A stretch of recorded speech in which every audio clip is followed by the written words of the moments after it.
10 areas of focus for containment. You're the first person I've met that's really laid out a blueprint for the things that need to be done cohesively to try and reach this point of containment. So I was super excited to talk to you about these. The first one is about safety.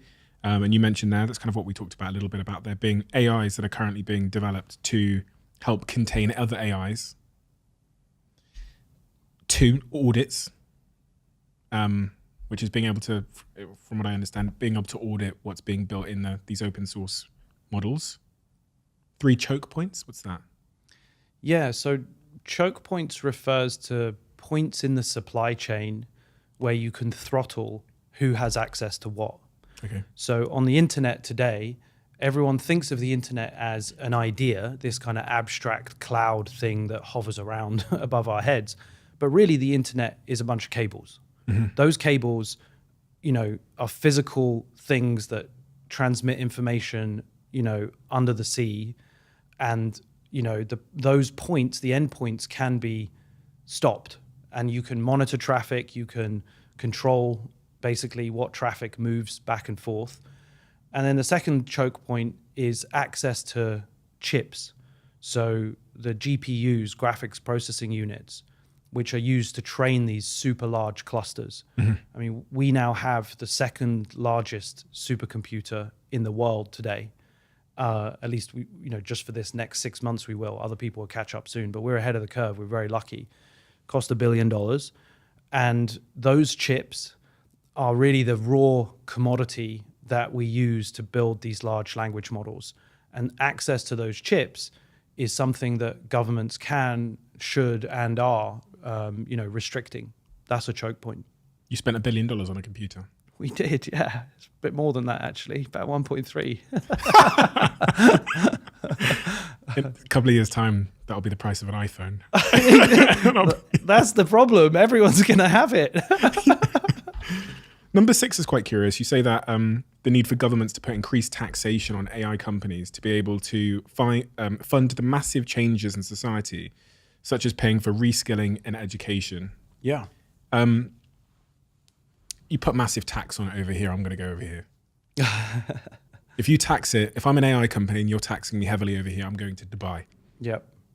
Or Portugal. Yep.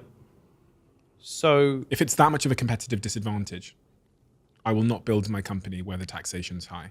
Right.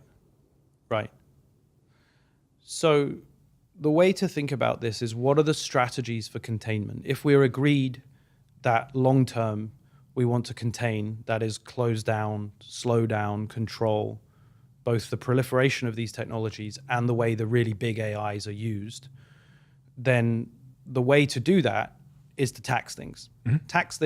Taxing things slows them down. And that's what you're looking for, provided you can coordinate internationally. So you're totally right that, some people will move to Singapore or to Abu Dhabi or Dubai or whatever. The reality is that at least for the next, sort of period, I would say 10 years or so, the concentrations of intellectual, horsepower will remain the big mega cities, right? I moved from London in 2020 to go to Silicon Valley, and I started my new company in Silicon Valley because the concentration of talent there is overwhelming. All the very best people are there in AI and software engineering.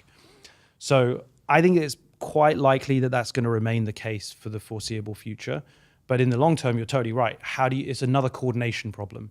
How do we get nation states to collectively agree that we want to try and contain, that we want to slow down? Because as we've discussed with the proliferation of dangerous materials or on the military side, there's no use one person doing it or one country doing it if others race ahead. And that's the conundrum that we face. I don't consider myself to be a pessimist in my life. I consider myself to be an optimist generally. I think that, as you've said, I think we have no choice but to be optimistic. And I have faith in humanity. We've done so many incredible things and overcome so many things. And I also think I'm really logical, as in I'm the type of person that needs evidence to change my beliefs, either way. When I look at all of the whole picture, having spoken to you and several others on this subject matter, I see more reasons why we won't be able to contain than reasons why we will, especially when I dig into those incentives. You talk about incentives at length in your book, at different points. And it's clear that all the incentives are pushing towards a lack of containment, especially in the short and midterm, which tends to happen with new technologies. In the short and midterm, it's like a land grab. The gold is in the stream. We all rush to get the shovels and the sieves and stuff. And then we realize the unintended consequences of that. Hopefully not before it's too late. In chapter 8, you talk about unstoppable incentives at play here. The coming wave represents the greatest economic prize in history. And scientists and technologists are all too human. They crave status, success, and legacy. And they want to be recognized as the first and the best. They're competitive and clever with a carefully nurtured sense of their place in the world and in history. Right. I look at you, I look at people like Sam from OpenAI, Elon. You're all humans with the same understanding of your place in history and status and success. You all want that, right? Right. There's a lot of people that maybe don't have as good a track record of you at doing the right thing, which you certainly have, that will just want the status and the success and the money.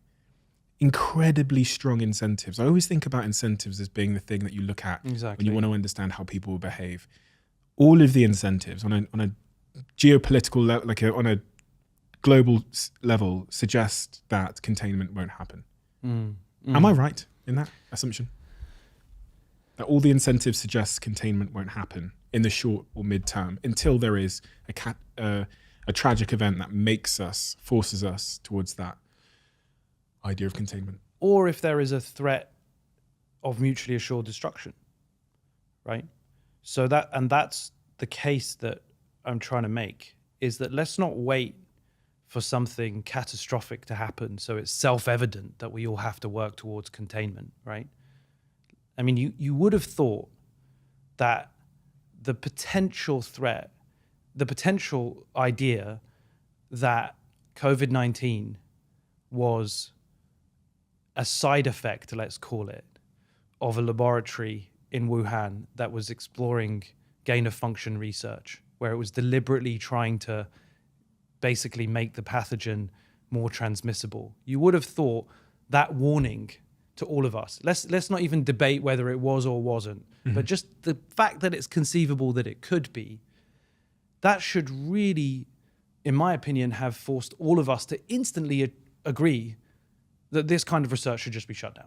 We should just not be doing gain-of-function research. On what planet could we possibly persuade ourselves that we can overcome the containment problem in biology? Because we've proven that we can't. Because it could have potentially got out, and there's a number of other examples of where it did get out, of other diseases like foot and mouth disease back in the 90s in the UK.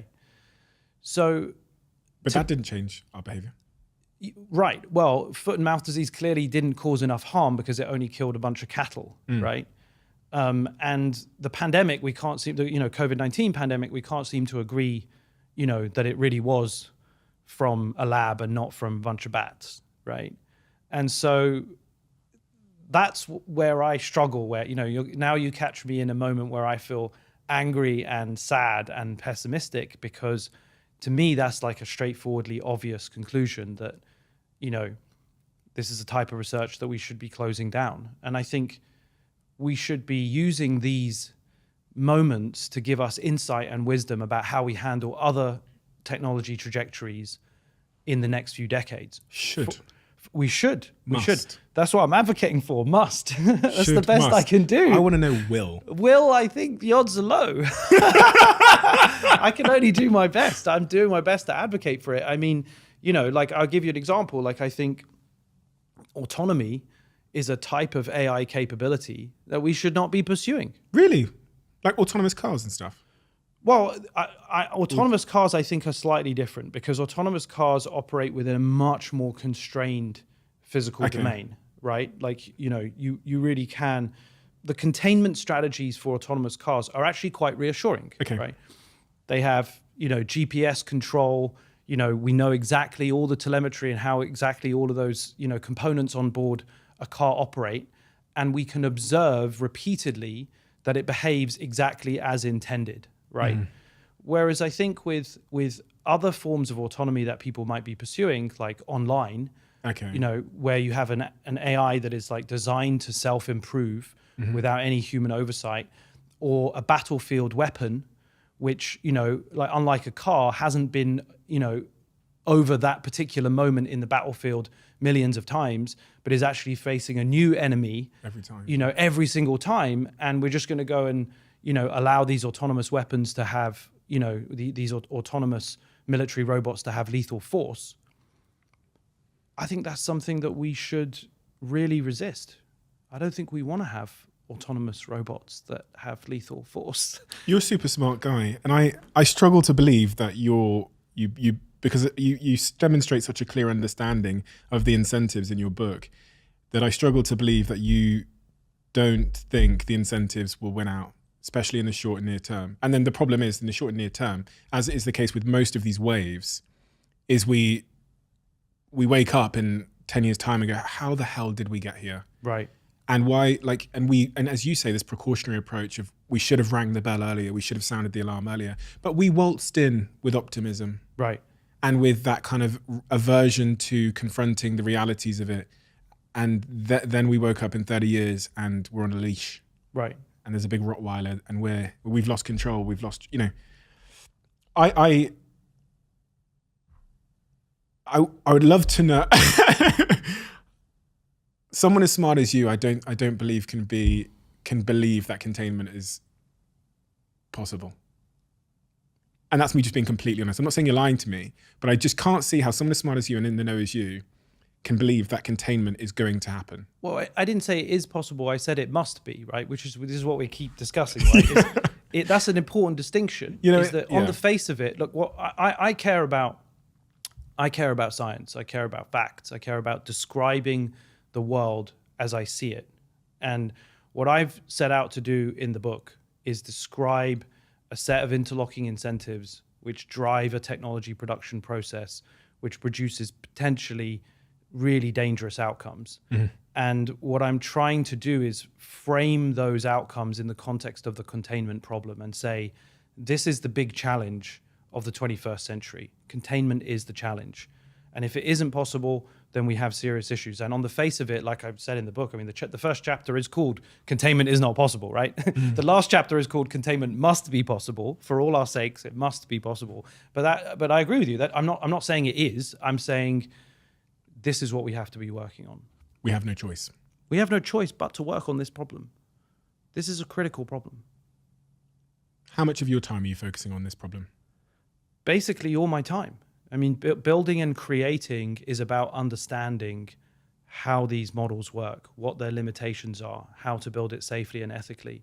I mean, we have designed the structure of the company to focus on the safety and ethics aspects. So, for example, we are a public benefit corporation, right? Which is a new type of corporation, which gives us a legal obligation to balance profit making with the consequences of our actions as a company on the rest of the world, the way that we affect the environment, the way that we affect people, the way that we affect users, people who aren't users of our products. And that's a really interesting, I think, and important new direction. It's a new evolution in corporate structure because it says we have a responsibility to proactively do our best to do the right thing, right? And I think that if you were a tobacco company back in the day or an oil company back in the day, and your legal charter said that your directors are liable if they don't meet the criteria of stewarding your work. This is the most crazy stat you'll ever hear. 93.3% of you that watch this channel frequently haven't yet hit the subscribe button. So if you liked this clip and if you like what we do here, please can you do me a favor and hit that subscribe button? And in return, I promise you, I will do everything I can from now until forever to make this channel better and better and better. Thank you.